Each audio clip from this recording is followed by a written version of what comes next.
안녕하세요. 반갑습니다. 오늘 주제 22, 독립협회와 대한제국을 한번 알아보도록 하겠습니다.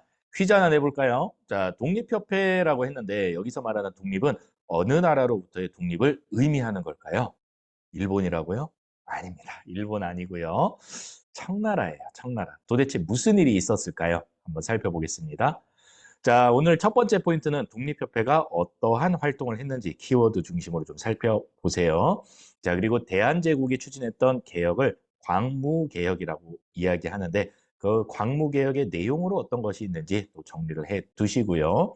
자, 마지막으로 독립협회와 대한제국 같은 시기에 존재했던 독립협회와 대한제국의 지향점이 어떻게 달랐는지에 대해서 한번 정리하기 바랍니다.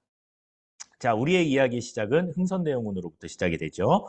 약 10년간 흥선대원군이 집권을 하고 물러난 다음에 1876년도에 우리나라 최초의 근대 조약인 강화도 조약이 체결이 되면서 개항을 하게 되고요. 나아가서 개화 정책을 추진하게 됩니다. 여기에 대한 반발로 양반 유생들의 위정 척사 운동, 그다음에 구식군인들 차별받던 구식군인들의 이모군란, 그다음에 이제 급진개화파에 의한 갑신정변이 1884년도에 전개가 됐다라는 얘기를 했었고요. 그로부터 10년 후인 1894년도에 동학농민운동이 전개가 됩니다. 자, 그리고 이제 갑오을미개혁으로 또 이어지는 모습을 지난 시간에 살펴봤고, 이 갑오을미개혁의 끝이 바로 1896년도에 고종이 아관파천을 한 사건이 되겠습니다. 고종이 신변의 위협을 느껴서 러시아 공사관으로 도망간 사건이지요. 자, 이 아관파천 시기에 이권 침탈이 극에 달하게 됩니다. 말하자면은 이제 남의 나라 대사관에 무료로 숙식을 지금 하고 있는 상황이잖아요. 그 대가로 러시아가 야, 니네 임금 우리가 숙식을 제공했으니까 금광 하나 줘. 금광 하나 가져갑니다. 그런데 여기서 끝이 아니에요. 러시아가 뭔가 하나를 얻어가면은 나머지 미국, 일본, 뭐 영국, 프랑스도 똑같은 걸 하나씩 다 가져가는 겁니다. 러시아 한 나라한테만 뺏기는 게 아니고 러시아에게 뺏기는 순간 나머지 열강들한테도 똑같이 뜯기게 되는 그런 현상이 일어나게 됩니다. 도대체 무슨 이유로 그런 일이 벌어졌을까요? 네, 맞아요. 최혜국 대우에 따라서 러시아에게 뺏기면 최혜국 대우에 따라서 다른 나라들도 다 하나씩 가져가게 된다라는 얘기입니다. 이권 침탈이 심해지던 이 시기쯤에 갑신정변 실패 이후에 미국에서 생활하던 서재필이 귀국을 해서요. 정부의 지원을 받아서 독립신문을 창간하게 됩니다. 그리고 이 당시에 이제 조선에서 청나라의 영향력이 완전히 약화된 상황이거든요. 그래서 청나라에 대한 사대를 청산하고 독립의 의지를 만천하에 표명하자라면서 독립문 건설이 추진이 됩니다. 그리고 이 독립문을 지을 때 굉장히 많은 돈이 들었겠죠. 그래서 이 모금 활동을 하는 과정에서 독립협회라는 단체를 결성하게 된다라는 이야기입니다. 사진 한번 보고 갈까요? 지금 여기 앞에 보면은 기둥이 두 개가 남아 있죠. 이게 원래 청나라 사신을 영접하는 영은문이라는 문이 있던 그런 자리예요. 여기 영은문을 헐고 그 앞에다가 독립문을 세웠다라는 얘기입니다. 오늘날에도 남아 있어요. 지금 여기 보면은 영은문의 터가 아직도 또 잘 보존이 돼 있죠. 여러분들 지하철 3호선역 중에 독립문역 경복궁 다음 역이죠. 경복궁 다음 역인 독립문역이 있는데 그 바로 앞에 있습니다. 나중에 한번 보세요. 자, 독립협회가 가만히 보니까 이권 침탈이 심하다 이거거든요. 도대체 왜 이권 침탈이 심할까? 아하, 고종이 러시아 공사관에 있기 때문이다. 임금님, 이제 나오세요, 나오세요 이렇게 요청을 하죠. 그래서 실제로 1년 후인 1897년도에 고종이 다시 덕수궁으로 환궁을 하게 됩니다. 그리고 나서 이제 대한제국을 선포를 하게 되는 거고요. 따라서 이 시기는 대한제국과 독립협회가 같이 존재했던 그런 시기다라고 생각을 하면 되겠습니다. 자, 독립협회의 활동을 한번 볼게요. 자, 토론회를 개최하는 등 계몽운동을 했고요. 이권수호운동, 즉 자주국권운동에 또 힘을 쓰기도 합니다. 나아가서 자유민권운동도 전개를 하는데 신체 자유권, 재산권 등등등 우리가 흔히 지금 생각하는 인권과 관련된 것들을 좀 보장해달라라는 그런 주장을 했다라는 겁니다. 자, 정치적으로는 의회, 서구의 의회를 좀 우리도 설립을 하자. 라면서 의회 설립 운동을 전개하기도 했었다라는 거고요.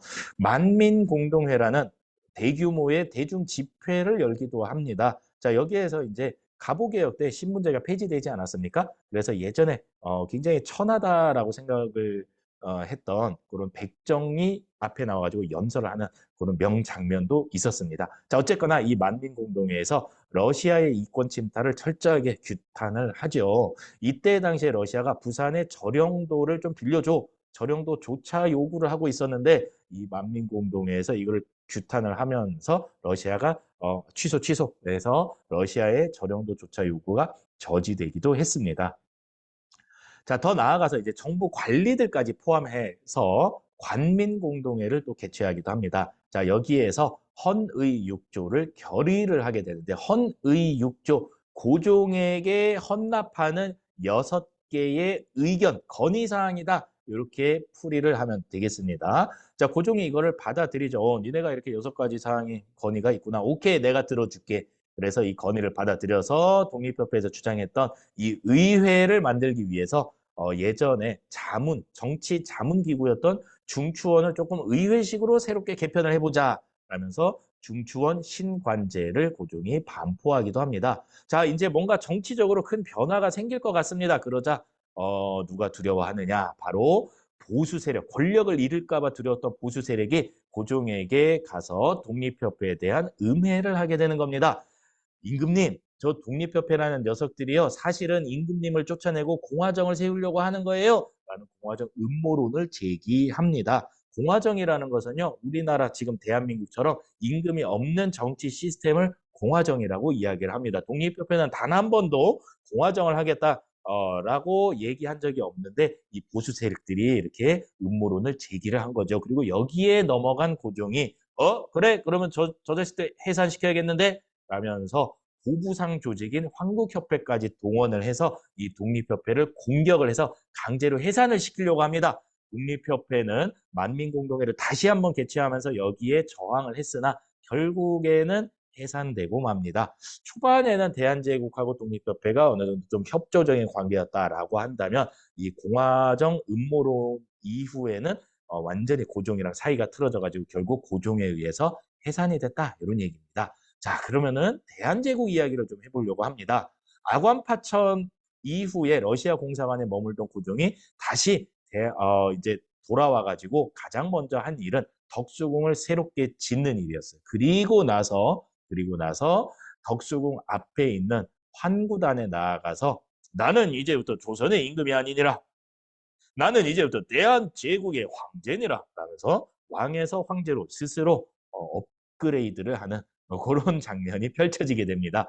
환구단에서 황제에 즉위하면서 1897년도에 대한제국이 수립이 됩니다. 자, 그리고 황제권 강화를 위해서 덕수궁 안에 원수부를 설치를 하고 모든 군사권을 직접 자기가 관리를 하게 되는 겁니다. 자, 더 나아가서 1899년도에 대한국 국제를 반포를 함으로써 황제권을 더욱더 강화하게 됩니다. 대한국 국제라는 것은요, 뭐 헌법, 이 당시의 헌법 정도라고 보면 되겠습니다. 읽어보면은 대한국 대황제는 뭐뭐뭐 할 수 있다. 뭐 국민에 대한 권리는 없고요. 다 황제에 대한 권리만 강조를 하고 있습니다. 더 나아가서요, 전제군주제의 성격을 띠고 있다. 이렇게 우리가 평가를 할 수 있겠죠. 그러니까 이제 점점 이제 정치를 좀 나눠서 합시다. 우리랑 나눠서 합시다라고 하던 독립협회랑은 전혀 성격이 반대였다라고 볼 수 있는 거죠. 여러 가지 개혁을 추진하기도 합니다. 이때 당시에 구본 신참의 원리에 의해서 개혁을 추진했는데요. 구본, 옛 것을 근본으로 삼고 그다음에 새로운 것을 참고만 한다 이런 뜻이에요. 여기서부터 대충 컨셉이 어떤 컨셉이었는지 알겠죠? 뭔가 근본적으로 바꾸기보다는 필요한 것만 갖다 쓰겠다 이런 느낌인 겁니다. 그중에서 이제 우리가 좀 기억을 해야 될 게 양전지계 사업이에요. 양전이라는 거는 토지의 소유권을 확인하는 작업이에요. 일종의 토지 조사 사업이라고 보면 되죠. 이 땅이 누구 땅인지. 지계는 요새로 치면은 땅 문서라고 보시면 되겠습니다. 그래서 토지 조사를 한 다음에 땅 주인에게 땅 문서를 발급을 해준 사업이 바로 양전지계 사업이다. 이렇게 생각하면 되겠고요. 상공업 진흥을 위해서 또 애쓰기도 합니다. 여러 가지 실업학교를 세우기도 하고요. 그다음에 뭐 이 당시에 전차가 개통되기도 합니다. 그래서 여러 가지 신문물들이 많이 도입이 됐던 시기이기도 하다라고 여러분들이 좀 정리를 마무리하면 좋겠습니다. 자, 오늘 독립협회와 대한제국에 대해서 살펴봤습니다. 수고했습니다.